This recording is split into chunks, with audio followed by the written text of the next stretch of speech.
यह कहानी 11वीं शताब्दी की है। यह वह समय था जब चर्च यानी धर्म संस्थाएं टोने टोटकों और जादू टोने के खिलाफ लड़ रही थीं। उस दौर में विज्ञान और चिकित्सा को अंधविश्वास माना जाता था। यह वह समय भी था जब प्राचीन यूनानी वैद्य जैसे हिप्पोक्रेट्स और गैलन द्वारा दी गई चिकित्सीय ज्ञान पश्चिमी यूरोप से लगभग समाप्त हो चुकी थी। लोगों के बीच असली इलाज की जगह झाड़ फूंक और आस्था के नाम पर इलाज किया जा रहा था। इसी समय इंग्लैंड में एक घुमंतु वैद्य दिखाई देता है जिसका नाम बार्बर है। बार्बर गांव-गांव घूमकर सामान्य लोगों को इलाज की सुविधाएं देता है।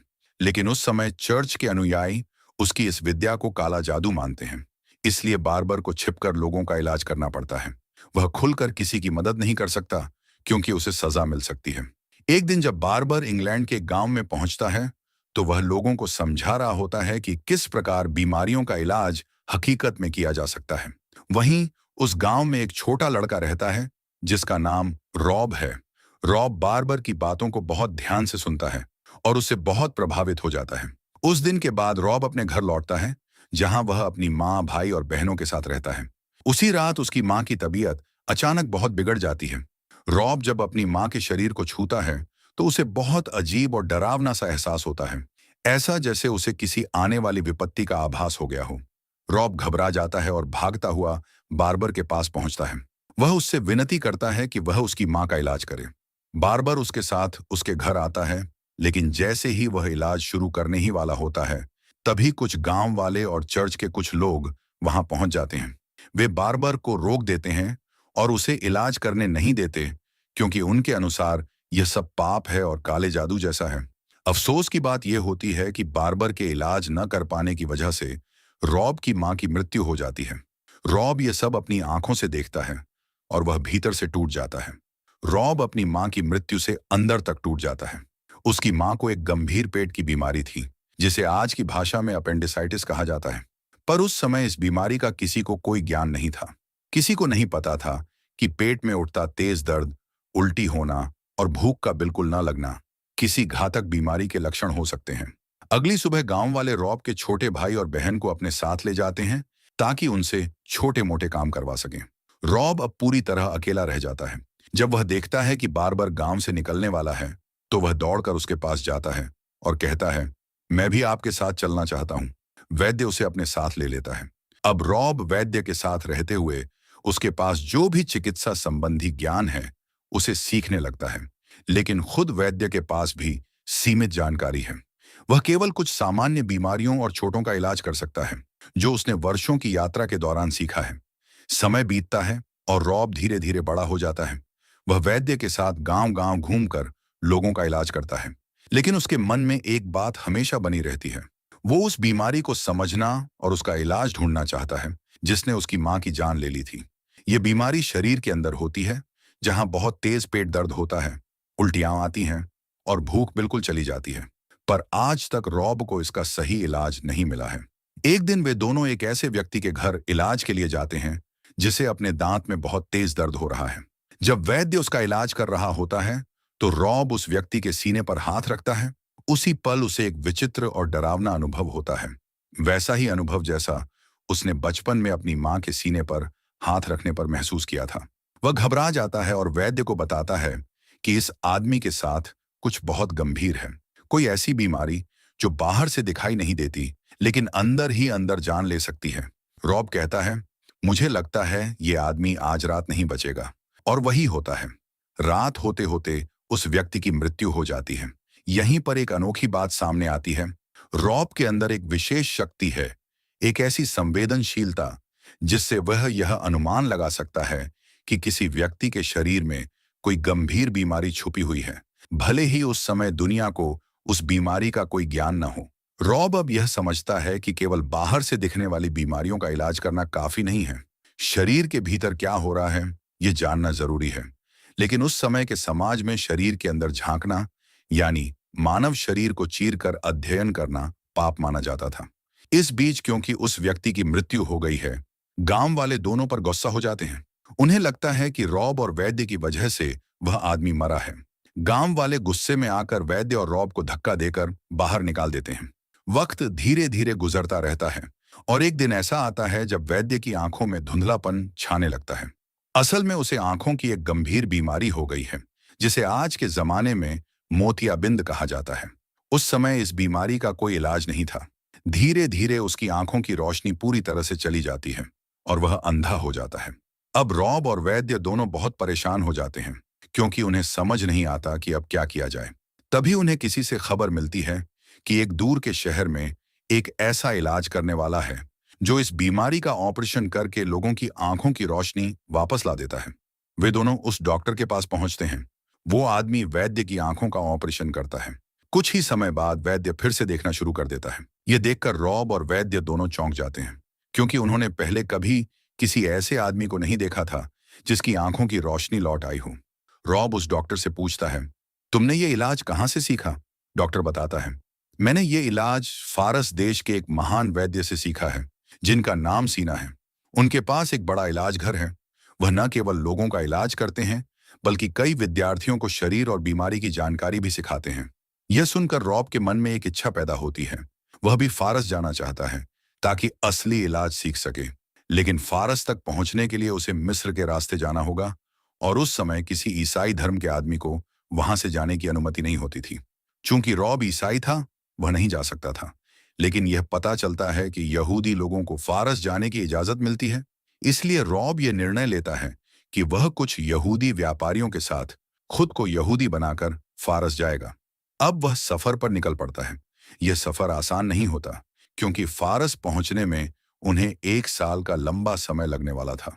रॉब एक यहूदी व्यापारी का नौकर बनकर उसके साथ निकल पड़ता है। वे पानी के रास्ते आगे बढ़ते हैं। फिर गर्म और खतरनाक रेगिस्तान आता है। ये लोग अब मिस्र की धरती पर पहुंच चुके होते हैं। यहाँ पहुंचने के बाद रॉब अपनी पहचान छिपाने के लिए अपना नाम बदल लेता है। अब वह खुद को बेंजामिन कहता है। वह यहूदी लोगों की तरह प्रार्थना करता है, उनके जैसा पहनावा पहनता है, ताकि किसी को शक न हो कि वह असल में ईसाई है। इस काफिले में रॉब की मुलाकात एक लड़की से होती है, जिसका नाम रेबेका है। दरअसल रेबेका को बेचने के लिए ले जाया जा रहा था। जब ये रास्ते में होते हैं, तो उन्हें घोड़ों पर सवार एक पूरी सेना दिखाई देती है, जो सेलेजब्स की सेना होती है। इस सेना ने एक पूरे गांव को खत्म कर दिया था।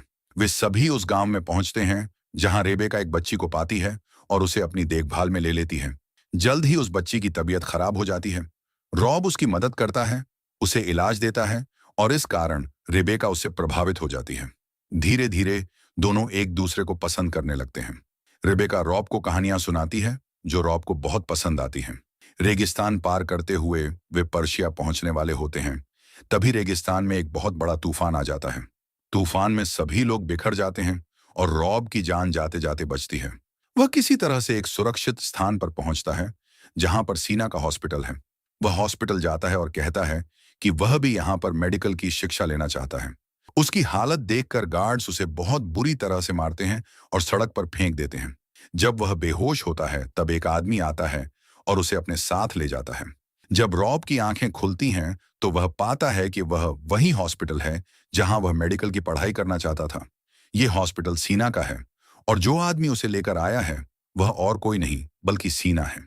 सीना को यह जानकर हैरानी होती है कि रॉब इतनी दूर से केवल मेडिकल की पढ़ाई करने आया है। वह उसे अपने कॉलेज में एडमिशन दे देता है। अब रॉब यहाँ पर मेडिकल के बहुत सारे नए नए उपचार सीखता है। वह यह भी सीखता है कि किस तरह से लीची से इलाज किया जाता है। उसे मेडिकल का इतिहास भी पढ़ाया जाता है और बहुत सारे नए नए उपचारों के बारे में बताया जाता है।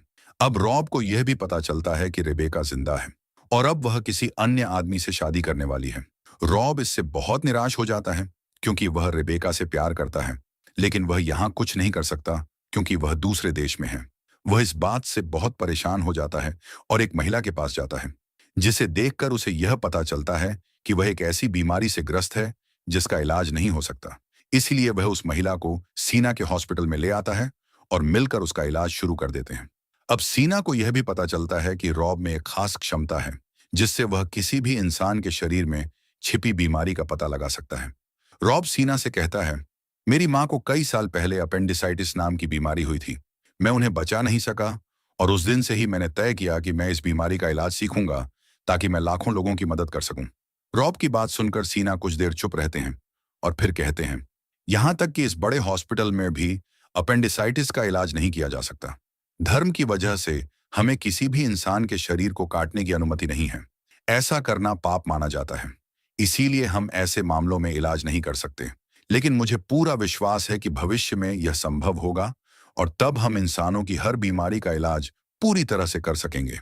इसी दौरान वहां का राजा, जिसका नाम शाह है, और दूसरी तरफ सेल्जुक की सेना है जो शाह के साथ समझौता करना चाहती है। राजा शाह पूरी तरह से इसका विरोध करता है और इस पर सेल्जुक की सेना को गुस्सा आ जाता है। वह एक बीमार आदमी को जानबूझकर शाह के राज्य में भेज देता है, जिससे राज्य में प्लेग महामारी फैल जाती है। हजारों लाखों लोग मर जाते हैं और पूरा राज्य इस महामारी से ग्रस्त हो जाता है। रेबेका का पति भी इसी बीमारी का शिकार हो जाता है और वह उसे छोड़कर भाग जाता है। अब सीना और उसके सारे मेडिकल छात्र बीमार लोगों का इलाज करने में जुट जाते हैं। वे देखते हैं कि लोगों के शरीर में बड़े बड़े फोड़े हो गए हैं। रॉब चाहता है कि वह इन फोड़ों को काटकर साफ कर दे, लेकिन सीना उसे समझाते हैं, इस वक्त हम किसी भी शरीर को काट नहीं सकते, ऐसा करना अपराध होगा और इस कारण बहुत सारे मरीजों की जान चली जाती है। ये एक गंभीर स्थिति है जहां रॉब और सीना के बीच मेडिकल उपचार को लेकर दुविधाएं उत्पन्न होती हैं। रॉब के अंदर जो जुनून और आत्मविश्वास है, वह उसे इन कठिन परिस्थितियों से उबरने की प्रेरणा देता है, लेकिन सीना के धर्म और सीमाओं के कारण वह अपनी पूरी क्षमता का उपयोग नहीं कर पाता। अब रॉब को यह महसूस होता है कि उस शहर में बहुत अधिक चूहे हैं और उसी समय उसे यह समझ में आ जाता है कि प्लेग जैसी घातक बीमारी इन चूहों के जरिए ही फैल रही है। इसके साथ ही वह यह भी देखता है कि पूरे शहर में बहुत अधिक गंदगी फैली हुई है। रॉब इस समस्या को गंभीरता से लेते हुए पूरे शहर में सफाई अभियान शुरू करवा देता है और सभी चूहों को मारने की योजना बनाता है। उसके इस प्रयास के कारण शहर में सफाई का स्तर सुधरता है, लोग स्वच्छता के प्रति जागरूक होते हैं और इसका परिणाम यह होता है कि धीरे धीरे सभी बीमार लोग ठीक होने लगते हैं और प्लेग की बीमारी पूरी तरह से समाप्त हो जाती है। रेबेका अब पूरी तरह से स्वस्थ हो चुकी होती है। उसका पति, जो उसे छोड़कर चला गया था, अब वापस लौट आता है। क्योंकि वो रेबेका का पति है, इसीलिए रेबेका को मजबूरी में उसके साथ जाना पड़ता है। इधर रॉब अस्पताल में अपनी सेवा दे रहा होता है। एक दिन उसके अस्पताल में अपेंडिसाइटिस से ग्रसित एक मरीज लाया जाता है। रॉब जानता है कि बिना ऑपरेशन के उस व्यक्ति को बचाना संभव नहीं है, लेकिन उस समय के धार्मिक नियमों के अनुसार किसी जीवित इंसान के शरीर को चीरना एक बहुत बड़ा पाप माना जाता था। इसीलिए वो मरीज नहीं बच पाता और उसकी मृत्यु हो जाती है। लेकिन वह मरीज एक ज़ोरास्ट्रियन होता है और उनकी मान्यता के अनुसार मृत शरीर को चीरने को पाप नहीं माना जाता। इसीलिए रॉब बिना किसी को बताए उस शव को चीरकर उसके अंदरूनी अंगों को देखने और समझने का साहस करता है। यह उसका पहला मौका होता है जब वह इंसानी शरीर की रचना को प्रत्यक्ष देखता है। वह शरीर के भीतर के हर अंग की सटीक जानकारी प्राप्त करता है और उन अंगों की चित्र बनाकर उनकी स्थिति और कार्य प्रणाली को समझता है। उसे अंततः यह भी पता चलता है कि अपेंडिक्स शरीर के किस हिस्से में स्थित होता है और यह कैसे दर्द या बीमारी का कारण बनता है। लेकिन यह बात जल्द ही धार्मिक नेताओं को पता चल जाती है और वे इसे धार्मिक अपराध मानते हुए रॉब और सीना, जो उस समय उनके साथ काम कर रहे थे, दोनों को गिरफ्तार कर लेते हैं। उन पर आरोप लगता है कि उन्होंने धार्मिक नियमों का उल्लंघन किया है और इस अपराध की सजा उन्हें मृत्यु देने का फैसला किया जाता है। इसी दौरान शहर के राजा शाह की तबीयत अचानक बहुत बिगड़ जाती है। उसे भी वही बीमारी हो जाती है जिससे कभी रॉब की मां पीड़ित हुई थी। अब स्थिति ऐसी बन जाती है कि रॉब और सीना को जेल से रिहा कर दिया जाता है और उन्हें शाह के इलाज के लिए बुलाया जाता है। रॉब, उस समय के सबसे प्रभावशाली व्यक्ति, शाह से कहता है, हम आपको ठीक कर सकते हैं, लेकिन इसके लिए हमें आपके शरीर का ऑपरेशन करना होगा। हमें आपकी पीठ को चीरकर उस बीमारी को बाहर निकालना होगा जो आपके भीतर फैल चुकी है। शाह इस बात पर सोचते हैं और फिर राजी हो जाते हैं, लेकिन रॉब एक शर्त रखते हैं, आपको रेबेका को रिहा करना होगा। दरअसल रेबेका के पति को यह पता चल गया था कि रेबेका और रॉब के बीच संबंध बन चुके हैं, इसलिए उसने उसे समाज के सामने पत्थरों से मार डालने की सजा दिलवाई थी। शाह रॉब की इस शर्त को मान लेता है। फिर रेबेका को मौत की सजा से बचा लिया जाता है और उसे आजाद कर दिया जाता है। इसके बाद रॉब, सीना और उनके साथ के दूसरे व्यक्ति शाह के इलाज की तैयारी करते हैं। वह उसे बेहोश करने के लिए शरीर के बाहर से दर्द निवारक दवा देते हैं और फिर उसकी पीठ को चीरते हैं, जिससे वह अंदर की बीमारी को साफ कर पाते हैं। यह एक सफल ऑपरेशन होता है और कुछ ही दिनों में शाह पूरी तरह से स्वस्थ हो जाता है। दूसरी ओर राज्य के धार्मिक गुरु शाह से नाराज हो जाते हैं। उन्हें यह बुरा लगता है कि शाह ने रॉब और सीना को माफ कर दिया और इस तरह के उपचार की अनुमति दी जिसे वे धर्म के विरुद्ध मानते हैं। वे शाह के खिलाफ विद्रोह कर देते हैं और सेल्जुक की सेनाओं से मिलकर राजधानी शहर पर हमला कर देते हैं। इस हमले में पूरे शहर में अफरा तफरी मच जाती है। शहर में आग लग जाती है और सीना का स्कूल और उसकी किताबों की लाइब्रेरी जलकर खाक हो जाती है। रॉब सीना से मिलने जाता है। उस समय सीना अपनी जली हुई लाइब्रेरी के बीच अकेले बैठे होते हैं। वे रॉब को अपनी सबसे कीमती चिकित्सा पुस्तक सौंपते हैं और कहते हैं, यह ज्ञान तुम्हारे जीवन भर काम आएगा। इसके थोड़ी ही देर बाद सीना की मृत्यु हो जाती है। इसके बाद रॉब रेबेका को अपने साथ लेकर उस शहर से निकल जाता है। वे दोनों बहुत लंबी यात्रा करते हैं, कई देशों और रास्तों से होते हुए अंत में वापस इंग्लैंड के लंदन शहर पहुंचते हैं। लंदन पहुंचने के बाद रॉब और रेबेका शादी कर लेते हैं। शादी के कुछ समय बाद रॉब वहां पर एक अस्पताल खोलता है जहां वह लोगों का इलाज करता है और बीमारों की मदद करता है। वह अपने भाई और बहन को ढूंढने की बहुत कोशिश करता है, लेकिन उनका कहीं भी कोई पता नहीं चलता। एक दिन उसी शहर में उसका पहला गुरु, जिसने उसे शुरुआत में सिखाया था, बार बार लोगों से मिलने आता है, लेकिन वह देखता है कि कोई भी अब उसके पास इलाज कराने नहीं आ रहा। यह देखकर वह थोड़ा हैरान और दुखी हो जाता है। तभी एक बच्चा उसके पास आता है और उसे बताता है कि अब लोग रॉब के अस्पताल में इलाज के लिए जा रहे हैं। यह जानकर वह बहुत खुश होता है और तुरंत रॉब से मिलने अस्पताल जाता है। वहां जाकर जब वह रॉब को देखता है तो उसकी आंखों में खुशी छलक उठती है और इसी के साथ यह कहानी समाप्त हो जाती है।